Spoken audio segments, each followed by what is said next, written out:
Hello, I hope somebody is listening. I hate school. For someone who hates school, I got way too many degrees because even though I hated school, I was good at it. And as someone who got way too many degrees, I use none of them as a main source of income. I studied in a couple of different countries, and I can't believe how similar the stress of education is all around the world. It's like a burden teenagers need to shoulder everywhere. And since hindsight is 2020, I decided to give some unsolicited college advice throughout this review to hopefully lighten your burden a bit. It's been some time since I've been done with school, but this book took me back to those times again. And I found it most relatable because the protagonist and some of the other main characters in this book are good at school too. This book does a great job portraying how it feels like to be a teenager, feeling forced to make choices that feel like they will define how the rest of your life is going to be. I remember that stress clearly even today. I was sure about what I wanted to be until I realized it wasn't even close in my third year of college. Radio Silence is about Frances, a successful student who knows she needs to do everything to get into Cambridge to study English. That's everything she ever wanted. That's all she cares about, apart from her fan art she posts on Tumblr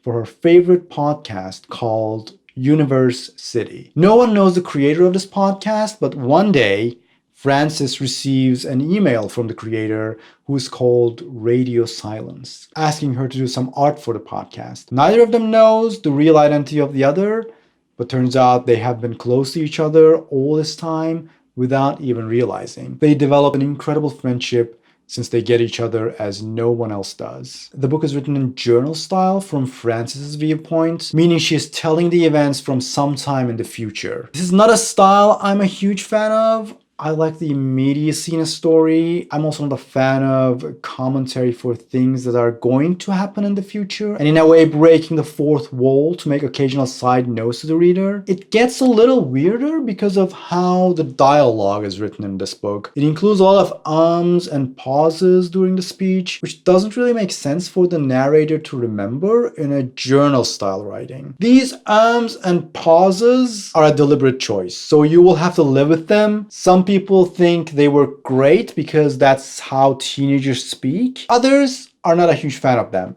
I'm in the second group.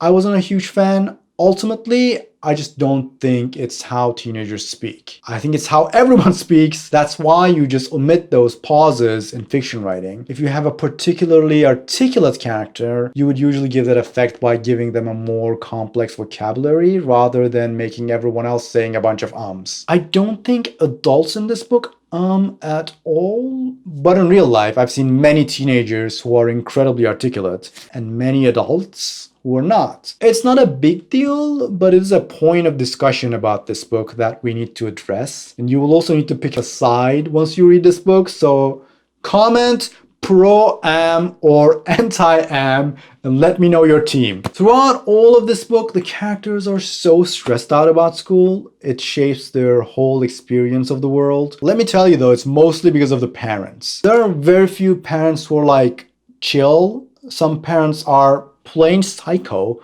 demanding that their kids get good grades and get into a good school and become a doctor or a lawyer or engineer, something useful. There's also the other more subtle type of parent who just believes in you so much that you're scared of disappointing them. And when you divert the smallest amount, they get shocked. I had the second type. One of the main characters in this book has the first type. Although his mom is a bit comically psycho, I think the real type can be subtler than that. I guess she's sort of the villain in this book, but not a very complex one. And even though his mom is kind of the villain, the real antagonist of this book is internal. And we all have it. It's the standards we set for ourselves at such an early time in our lives and base all our expectations from life on achieving those goals, like getting into the school we want or studying the subject we think we love. In my experience, there are two separate people, one who knows what they want to study and the other who doesn't. This book has both types represented. When I was in high school, I knew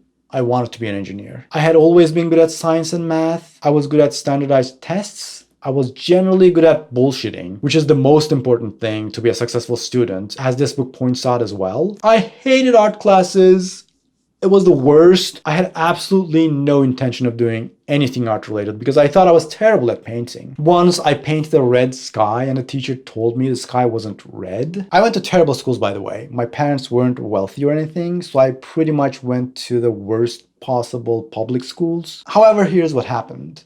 I studied really hard, got really high scores in the university exam, and got into the top school in engineering. But also, as I got freed from the terrible high school education system, I started to be interested in art. I started drawing, and I realized I was actually good at it, and I realized I actually liked it. I taught myself digital design, I got good at Photoshop. I also realized I did not like engineering education. As I got to my third year in college, after I did 2 internships at 2 large factories, I realized I had no interest in doing this for the rest of my life. But it was the 3rd year already, so I graduated. After I graduated, I wanted to be something art related. So I applied to a Master of Arts program in Architectural History at one of the top departments of architecture. And I got in. I was so excited to finally do something I actually wanted. Here's the thing though. When I was in college, I took an elective course in history of music because I was playing guitar and composing. That instructor was the chair of a conservatory. So I sent him some of my compositions. We started meeting and he started mentoring me. Then he sent me to one of his colleagues who also started mentoring me and teaching me music theory for free, by the way. So I'm doing this master's degree in architectural history and taking lessons in composition. Then one day, one of my friends from college who knows I'm into musicals calls me, says they're doing a musical and they have a part they need to fill and asks me to audition right away. I do and get that part, and it's the most incredible feeling ever. I love it. So now I want to do musicals for the rest of my life. Naturally, after I graduate from that master's degree, I start a PhD in that same department,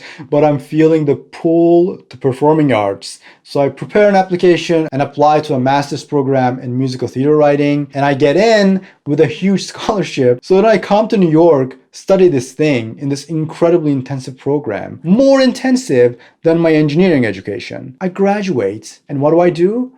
I get an internship at a theater. They need a videographer, I have a camera, so I do that, I become a videographer. I find another internship in the marketing department of a theater. They need a graphic designer, I like art, I know Photoshop, so I become a graphic designer. Today, my main income is through graphic design and videography, neither of which I have ever studied formally. And now I'm doing YouTube. Just pick a thing. If only, right? In a way, the kids in this story are luckier. They kind of find their passion early. They realize they were making a mistake, or get into the college they want and are happy with it, or decide college isn't for them at all. So as far as rating goes, I'll say read it if you like. It's kind of interesting. If you think this sounds like something you'd like, if you're a producer at a movie studio watching this video and you still haven't optioned this book, what are you waiting for? I think this book would make an amazing movie. It deals with very real, relatable young characters with very real, complex problems. But here's the thing.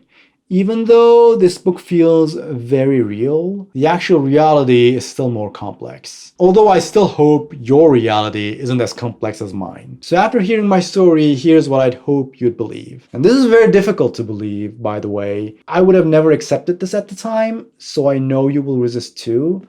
But at least keep it at the back of your mind as one person's experience. It doesn't matter.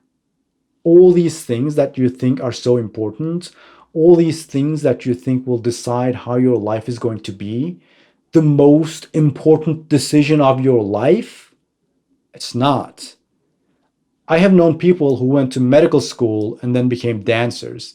You can be whatever you want, whenever you want. Also, I'm not saying the school you get into is completely unimportant. A good school name does give you random credibility, and it is important for networking. As a matter of fact, the only things that are important are who you meet and what you practically do. I've never had anyone ask me my grades. For example, if you want to be a journalist, go volunteer at a respectable local newspaper, and you'll be way ahead of people studying journalism at a fancy university. It sounds like I'm exaggerating, But if you intern at 2 local newspapers and you're passionate and they put in a good word for you, you'll get a job at the New York Times. In my experience, the only thing the fancy university people has over you is that they have a lot more networking opportunities, which is not insignificant, but you can make up for it. But other than that, you can be whatever you want to be, whenever you want to be. You're allowed to change your mind. The stakes are much lower than you think they are. If nobody is listening, am I making any sound at all? That is the existential question of being a small YouTuber. But I hope this review somehow finds its way to you, and I hope it takes away some of your burden. And who knows, maybe if you subscribe, I'll see you next time.